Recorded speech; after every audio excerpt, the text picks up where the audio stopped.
Dijimos que hoy vamos a ver las consecuencias nefastas que trae el rencor y después el hecho de sondear nuestra voluntad para ver si realmente queremos o no perdonar, ¿no? ¿De qué nos sirve ver las consecuencias? Nos va a ayudar a decidir en la voluntad. Cuando nosotros no somos capaces de hacer algo, tenemos pocas ganas, el hecho de recordar las cosas negativas que nos pueden pasar si no lo hacemos, nos da un poquito de movimiento, ¿no? Cuando un niño dice, mamá me pidió tal cosa, quizás yo no tenga la fuerza, la voluntad para hacerlo, pero sé que si no lo hago va a venir el famoso chancletazo, entonces eso va a mover mi voluntad para hacerlo. Bueno, lo mismo pasa con las consecuencias que trae el rencor. Fíjense, hay un texto que nos lo pinta a las claras del libro del Génesis, capítulo 4, del primer rencoroso y del primer vengativo de la historia, ¿no? Que fue Caín. Le dice Dios a Caín, ¿qué has hecho? Se oye la sangre de tu hermano clamar a mí desde el suelo. Pues bien, maldito seas, lejos de este suelo que abrió su boca para recibir de tu mano la sangre de tu hermano. Aunque labres el suelo, no te dará más su fruto, vagabundo y errante serás en la tierra. Entonces Caín dijo a Dios, mi culpa es demasiado grande para soportarla.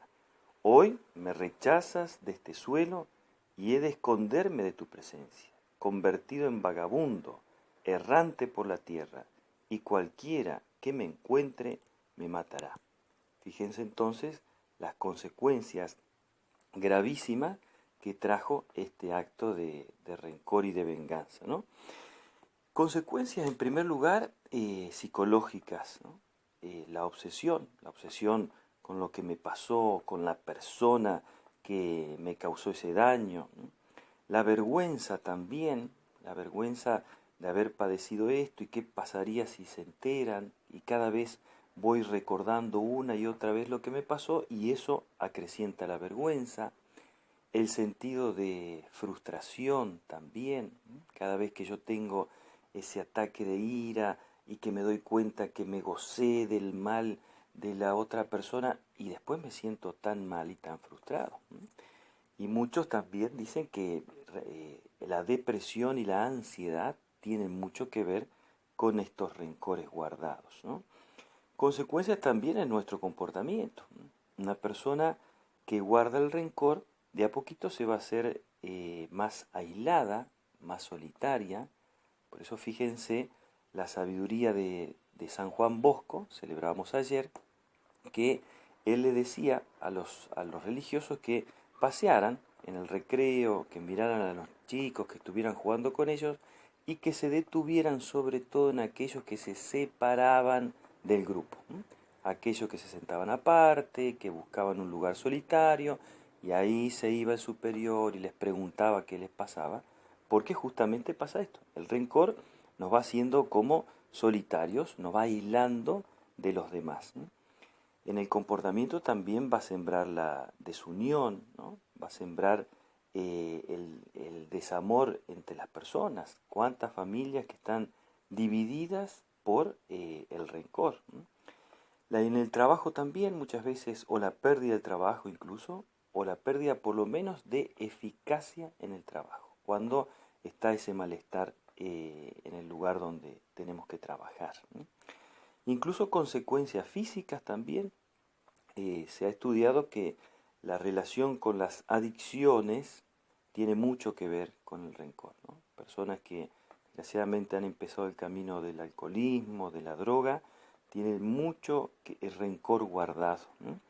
Las también consecuencias de autoagresión, la anorexia, la bulimia tiene que ver con esto, ¿no? Incluso problemas en la motricidad, ¿no? Hasta ciertas parálisis se deben justamente a estos rencores guardados, ¿no?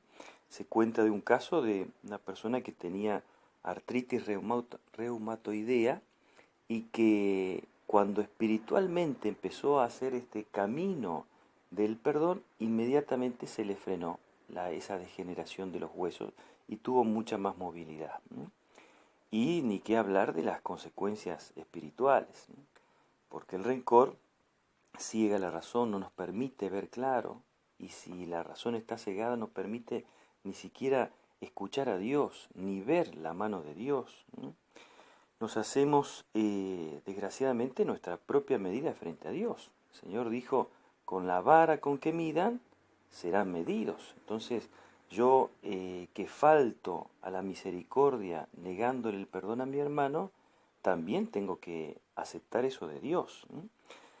La ira es y el rencor es la madre de muchísimas injusticias, ¿no? Por eso la espiritualidad católica lo pone dentro de los vicios capitales. Capitales porque es cabeza de otros vicios, ¿no? Y que llega incluso hasta el odio a Dios, ¿no? Incluso hay casos de personas que sufren con tal de hacer sufrir a otras personas, ¿no? Una vez me contaba una familia que tenían un pariente que no podía tolerar las buenas noticias, ¿no? Cuando ellos volvían por ahí de vacaciones, le contaban cómo habían ido. Ah, claro, porque ustedes se pueden ir de vacaciones. En cambio yo me quedé cuidando a mi esposo en el hospital. O cuando le contaban de un logro de algún hijo, ah, sí, bueno, pero yo tengo que aguantar a mi hijo que es drogadicto. Es decir, no podían tolerar la alegría de otros, y eso seguramente hemos experimentado a alguien así en nuestro entorno, ¿no? Personas que sufren, pero a su vez hacen sufrir a los demás, ¿no? Como esa posición de víctima, ¿no?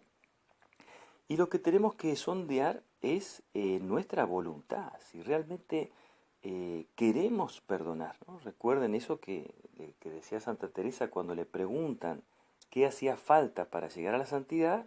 Santa Teresa dice, quererlo. Ahí está el secreto de poder lograr el perdón y llegar al final de este camino. Querer perdonar, ¿no?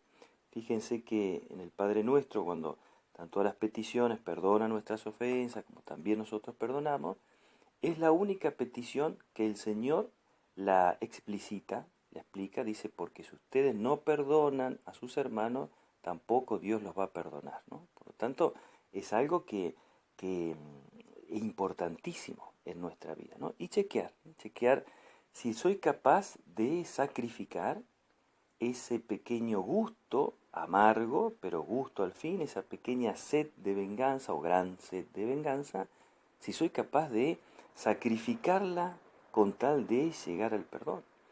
Si soy capaz de empezar este camino, porque nadie dice que yo hoy quiero perdonar y mañana lo voy a lograr, pero por lo menos empezar este camino del perdón, empezar a poner los medios para ir viendo los resultados y con esa paciencia que lleva el tiempo que le dediquemos, pero por lo menos decir estoy en camino del perdón.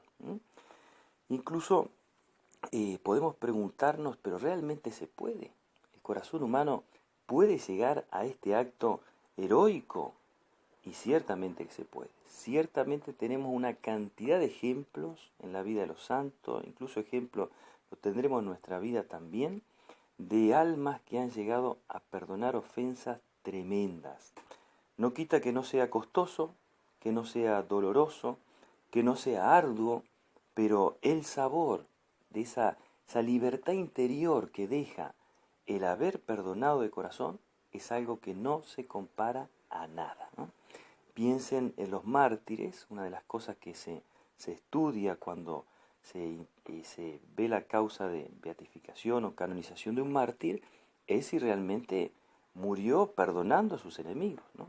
Recuerdo cuando fui a visitar el lugar de los mártires de Barbastro en España, cómo salía de las cartas que ellos habían escrito dos cosas que me llamaron la impresión. Sobresalía, en primer lugar, el pedido constante del perdón para sus verdugos, ¿no?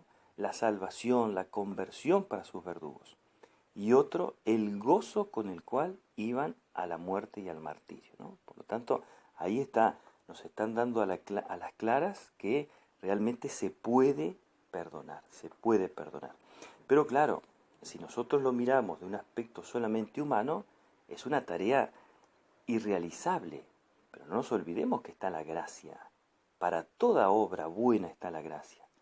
San Pablo nos va a decir, No podemos decir Abba, Padre, si el Espíritu Santo no nos lo infunde. Por lo tanto, yo no puedo pensar en hacer un acto de perdón sin pensar en la gracia que me va a ayudar a hacer ese acto. Por lo tanto, lo primero que tengo que empezar a hacer es pedir la gracia de perdonar, de no echarnos para atrás, de emprender ese camino, pedir la gracia de ver claro, como decíamos al principio, reconocer la herida, de exponerme frente a Dios como alguien que está herido. Señor, estoy herido por el rencor, como lo fue a buscar la hemorroísa, que hacía años que padecía de esa hemorragia. Bueno, nosotros tenemos que ser igual. Con solo tocar al Señor quedaré curado. Bueno, así tenemos que acercarnos a Él para pedirle la gracia del perdón y estar dispuestos a pagar el precio.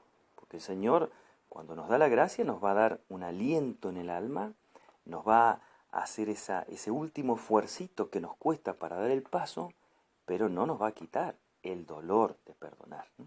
Es lo mismo que cuando uno tiene por ahí alguna amistad que de a poquito se ha ido desordenando y uno dice, tengo que cortar, pero no tengo el valor, pero no tengo la fuerza. Se la pido al Señor.